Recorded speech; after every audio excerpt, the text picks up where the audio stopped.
Welcome to the preaching ministry of First Cumberland Presbyterian Church of Chattanooga. This recording is simply the sermon portion of our worship service.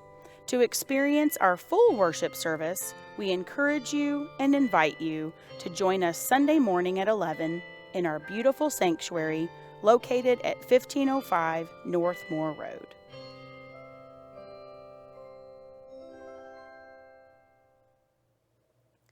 Genesis chapter 25, beginning in verse 19. These are the family records of Isaac, son of Abraham.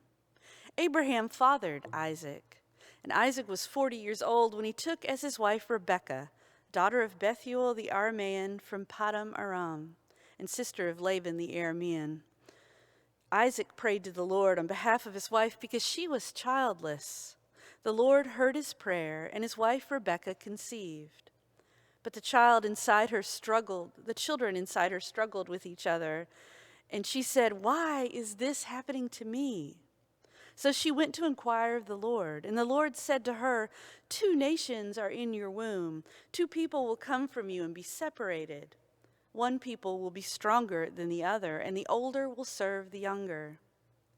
When her time came to give birth, there were indeed twins in her womb. The first one came out red-looking, covered with hair like a fur coat, and they named him Esau.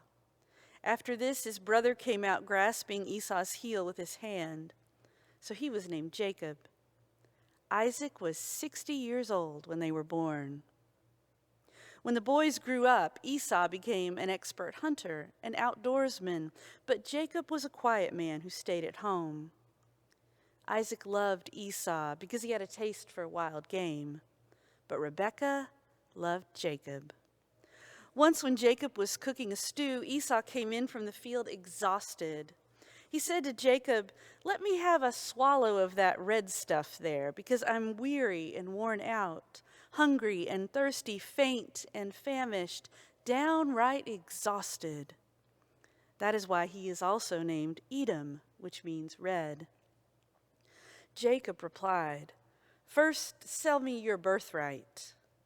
"Look," Esau said, "I'm about to die, so what good is a birthright to me?" Jacob said, "Swear to me first."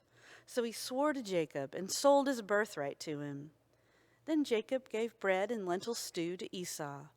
He ate, drank, got up, and went away. So Esau despised his birthright. This is the word of God for the people of God. Thanks be to God. I'm here this morning to ask you an important and potentially life-changing question.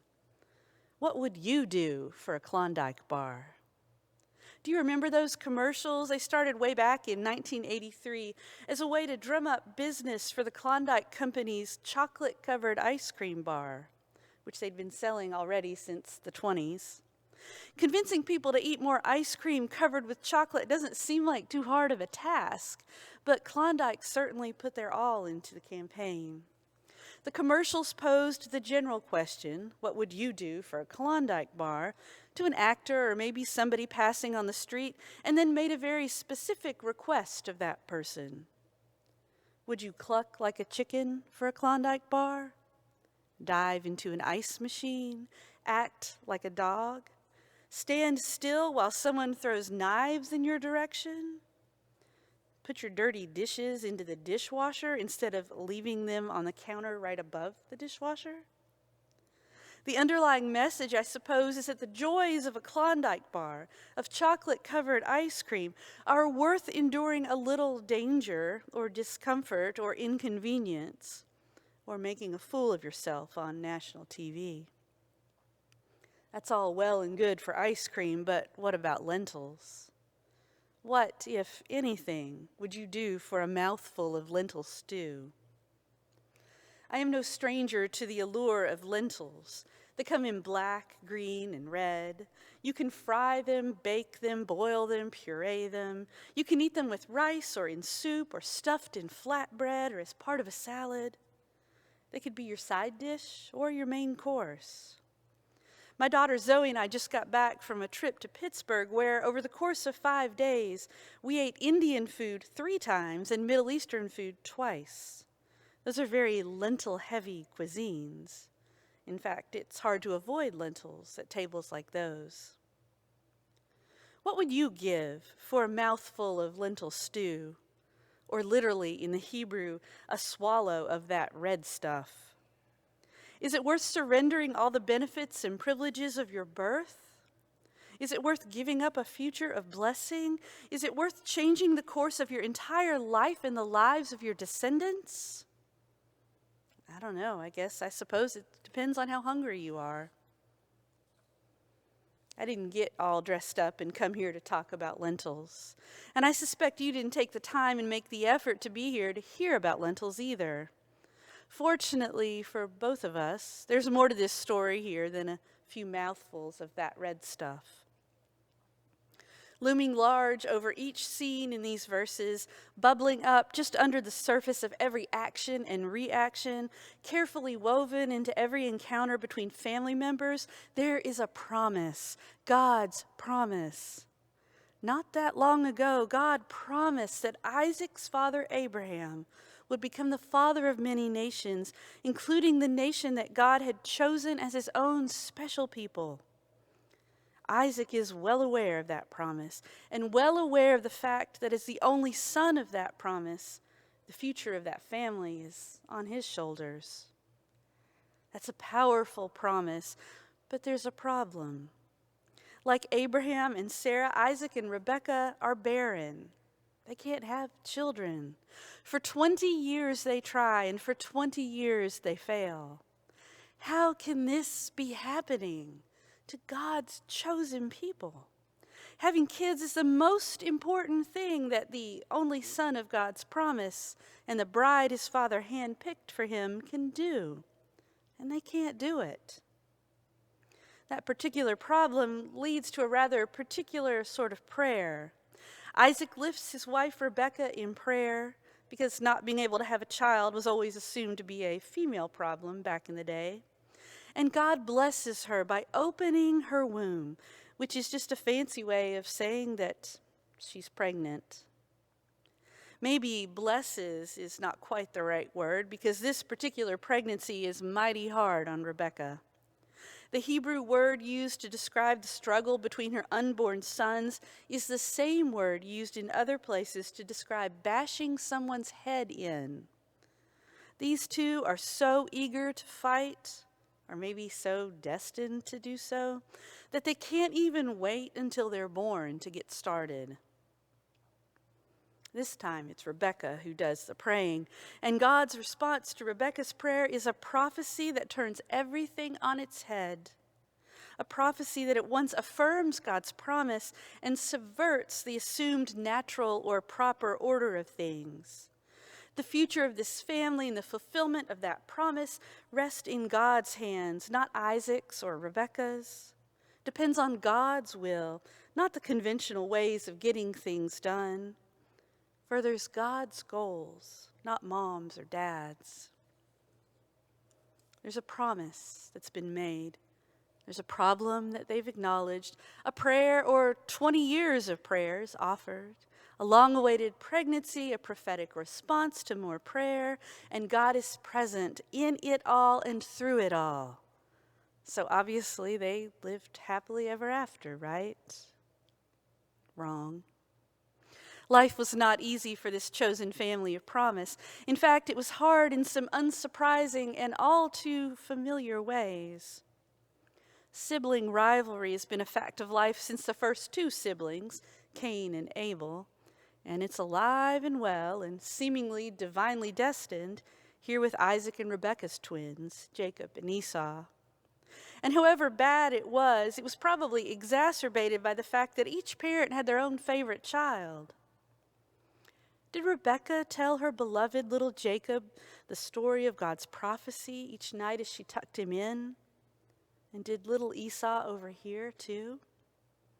Did she instill in him from day one the notion that he was the winner, the entitled one, the child of destiny, even though by all rights and rules and conventions, his older brother ought to be the one with the big future and the bigger inheritance?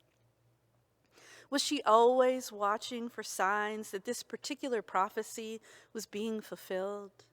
Was she always on the lookout for ways she could help move things along? I don't know, but I can't imagine her not taking that prophecy to heart and not telling him. And I can't imagine that this all didn't have some impact on Jacob's character. And let's not mince words here. Jacob's a jerk. The Bible doesn't sugarcoat his willingness to deceive, to manipulate, to connive, to play the trickster at best or the liar at worst. If Jacob's around, you better watch your back and your sheep and your daughters, because there is no telling what he's up to. In the second half of today's story, what he's up to is cooking. Esau comes in from an apparently unsuccessful hunt with empty hands and an empty belly, and he swears if he doesn't eat right now, he will simply die of starvation. Now, wait a minute, Esau. Unless this was a 40-day hunt, I'd say starvation is a bit of an overstatement, wouldn't you? Not starving, but definitely hangry. Get this guy a Snickers bar ASAP. He's so hungry he can't think clearly. So hungry he can't hear the voice of reason over his rumbling tummy. So hungry he is unable or unwilling to see anything beyond the simmering lentils in Jacob's pot. Alas, poor Esau. There's not a Snickers bar in sight, but those lentils are right here, right now, and they look like they're just about ready to eat. The lentils in Jacob's pot are the easiest possible way to meet Esau's most pressing need. Now, if he can just convince that obnoxious brother of his to give him some, this day will improve significantly. You see, the truth is that even here in their own home, there is no such thing as a free lunch. Sure, Esau can have a mouthful of that red stuff, if he is willing to surrender his rights as the oldest son to Jacob, if he is willing to let go of his claim to 2/3 of their father's estate, if he swears on a spoonful of lentils that he relinquishes his position and his rights for now and forevermore. For Esau, these are just empty words. He despised his birthright, the text tells us, which is to say that at that moment he reckoned it as worthless, disregarded its value, treated it as if it meant nothing at all. You can't eat a birthright. A pinky promise, a handshake, a solemn oath, a pledge. Whatever happened before those lentils hit Esau's lips may have meant nothing to him, but they meant everything to Jacob. A promise made, a problem acknowledged, a prayer or 20 years of prayers offered, a long-awaited pregnancy, a prophetic response to still more prayer. And God is present in it all, through it all. But what does this story mean for us? What are we supposed to take from this close encounter with a boiling pot of lentil stew? A couple thoughts occur to me. First, maybe what speaks to you this morning, as it speaks to me, is the oddly comforting reality of this deeply dysfunctional family. They're a mess, aren't they? But even in their mess, God is somehow present and active and blessing, completely undaunted by the likes of us and our messy family situations. I don't know about you, but that sounds like good news to me. Or maybe the lesson for us today is about delayed gratification. Lord knows we all need that lesson to sink in. Esau sacrificed long-term, enduring good for instant gratification and was hungry again a few hours later. Jacob took advantage of his brother's needs and played the long game, giving up the soup he'd been cooking for himself in order to secure a blessing that would outlive both him and the soup. Before we roll our eyes at short-sighted, foolish Esau, let's take a look at short-sighted, foolish us. For the sake of immediate and temporary satisfaction of some pretty basic needs, we routinely give up or give away fundamental and enduringly important things, don't we? How often do we trade rights for rules because the world is a frightening place? How often do we choose empty, high cholesterol, delicious calories in the drive-thru over healthier, slower, more nutritious options? How often do we max out our credit cards for unnecessary things that no one needs but everyone wants? How often do we scroll endlessly on our computers or phones instead of connecting deeply with the people in our own homes? How often do you and I play the short-sighted, self-indulgent, instant gratification game and then wonder how we ended up in the mess we're in, and then look for somebody else or something else to blame? I'm not sure that particular lesson from this story qualifies as good news, but it's definitely a lesson for us. And finally, one more thing about this text. One more thing about its lessons for us. Maybe what you need to hear today, and what I need to hear too, as we reflect on the story of Esau and Jacob, is that God will do what God plans to do, and nothing, not the questionable character of the people around you, or your own for that matter, not our notion of what is or isn't appropriate or proper, not the rules or traditions that confine our actions or limit our expectations, nothing will keep God from keeping God's promises. And that doesn't just sound like good news. It is good news.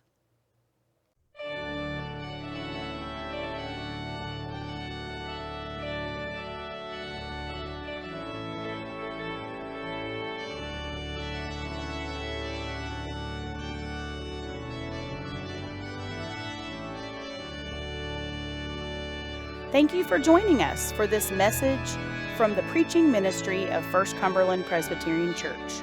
Once more, we hope you'll join us in person Sunday at 11 a.m. for worship.